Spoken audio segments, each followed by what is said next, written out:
With me, I'm a little under the weather, but Deontay Wilder's fighting Artur Szpilka, January the 16th, 2016 in the Barclays Center. It is official. Szpilka is ranked number 5 by the WBC, if I'm correct, and names like Mansour, names like Shannon Briggs, names like David Haye were coming in, and a rematch with Mansour was coming into play.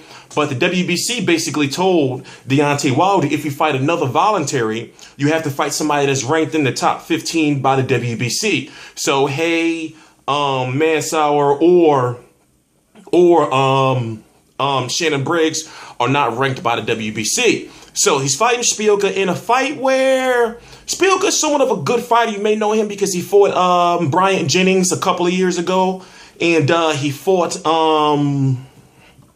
Tomasz Adamek, a fellow Polish fighter, and pretty much where he retired him. Adamek is back now, but Szpilka fought a good enough fight to actually send Tomasz Adamek into retirement. And the question I have is, are fans really excited about this fight? This is just another showcase fight for Deontay Wilder to possibly get another knockout. You know, Artur Szpilka is somewhat, put it this way, Artur Szpilka, in my opinion, is better than Johann Duhaupas. Artur Szpilka is better than Eric Molina. So it is a step up in competition, but I would have really loved to see Zara Glazkov. Now, Zara Glazkov is a main fighter. Zara Glazkov decided to go after the IBF title. Okay, it was said that Deontay Wilder versus Glazkov was set in stone. But then something happened where the IBF said, Tyson Fury is the IBF champion. He has to fight Zara Glazkov next. Zara Glazkov, we all knew or should have known, boxing fans, that Tyson Fury wasn't going to fight him next because he has to fight Klitschko. Tyson Fury has been stripped of that IBF title. So now Zara Glazkov, who was supposed to fight Deontay Wilder, is in a title fight with Charles Martin that's supposed to happen sometime in the next couple of months.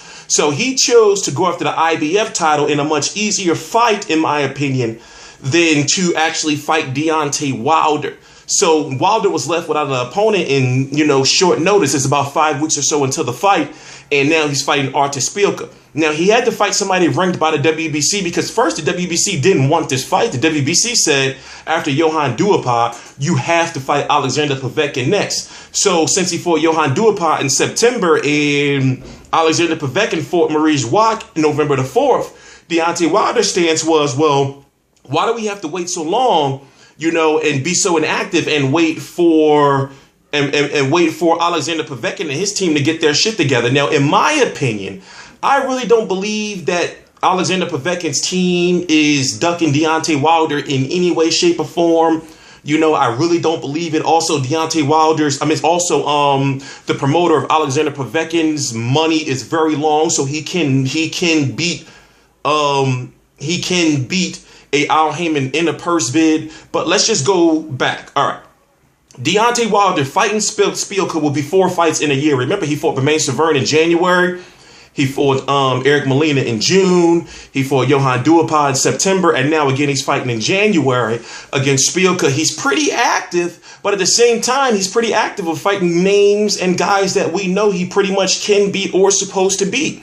When it comes to Alexander Povetkin, it's going to be the biggest test of his career by far. But I wouldn't be surprised if Szpilka puts on a better fight than people are thinking he will, I guess. He's somewhat of a good boxer, but when it comes to power, even though he's won his last several fights, his last three fights, 3 out of 4 fights by knockout or stoppage, he doesn't seem to be on the same level as boxing skills as Deontay Wilder, in my opinion. I'm not saying that he's just going to lose and get beat up. I'm just saying that, I would have loved, I want to see Deontay Wilder fight an A-class fighter.